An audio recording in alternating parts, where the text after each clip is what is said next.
Next, I want to say something that was in my heart. I just had this thought and I thought to share it. I was going to do a video differently. I have seen people, despise the things that are of God, ridicule the supernatural, they downplay the things of God, they downplay church, they mock and scoff at anything that is of God. But I want to say something and permit me to sound as though I'm boasting, but I'm not boasting. I'm just trying to create a context. I was born into a Christian family, exposed to the things of God at a very early age. I have literally seen the dead come back to life. I began to sing in the Sunday school choir very early as a very little boy, almost a toddler. Then I began to play the drums for the church, blew the trumpet, the Apostolic Church.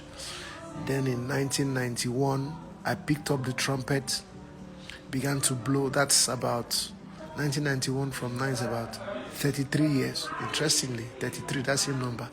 33 years, blowing the horn, at the Apostolic Church. Then I had an opportunity to join the Evangel Voices of Trem. I was ordained a minister in 1998, far back 1998. Now, I'm not so old, I'm just 43. But I'm trying to say that I began, serving in church at a very early age. Then I moved on to the Redeemed Christian Church of God, where I became music director and presently a pastor, and ministering and as an itinerant minister as well, gospel music minister, and traveling the world. Now, why did I say all of that? In these years, okay, and you can see that it's about, at the very least, about 35 years, okay, and more. I have come across people who, sounded like, they don't have honor for God. God does not exist.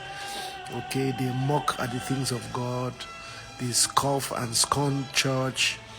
And sometimes, maybe because, life was going easy, there was no problem. Okay, they were born with a silver spoon. Everything was working out. So life had not happened to them. So when it comes to the things of God, spiritual things, they just mock and laugh and ridicule people. And over the years, I've seen those same people, after life started happening to them, after they started fighting the battles of life, that their connections, their monies, their intellect, their strength, and their power could not solve. I've seen those same people run back to God. I've seen those same people join every prayer platform that you can think about. Hallelujah Challenge and NSPPD and every single one of them that you know are operating now, because life happened.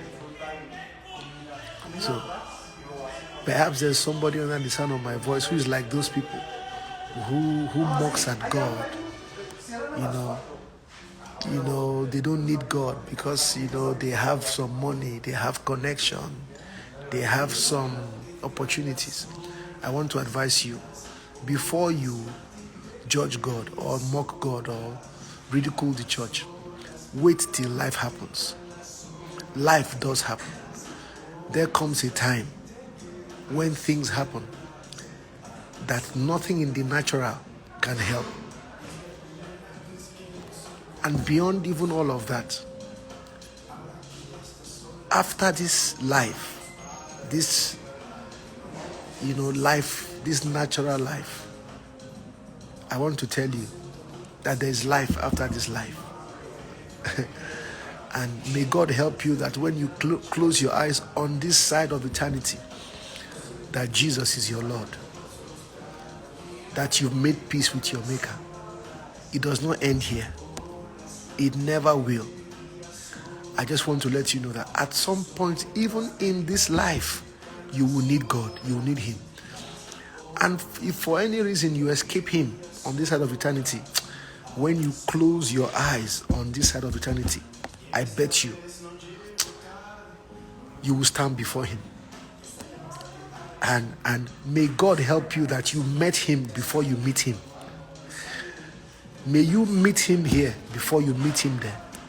Because if you don't meet Him here and you meet Him there, the story is not one to wish even the vilest of offenders and the worst of enemies. It's a thought that came to my heart because, these days, get on social media, there's such disdain and, pride, arrogance, especially from young people who seem to know some things, have some knowledge, especially those who travel abroad and all of those things. Or sometimes people who have just gotten despondent, gotten, hurt, church hurt, disappointed at God, and they get to a point where, I couldn't care less. Let me encourage you. You will need God. Life happens. I've seen God do great things.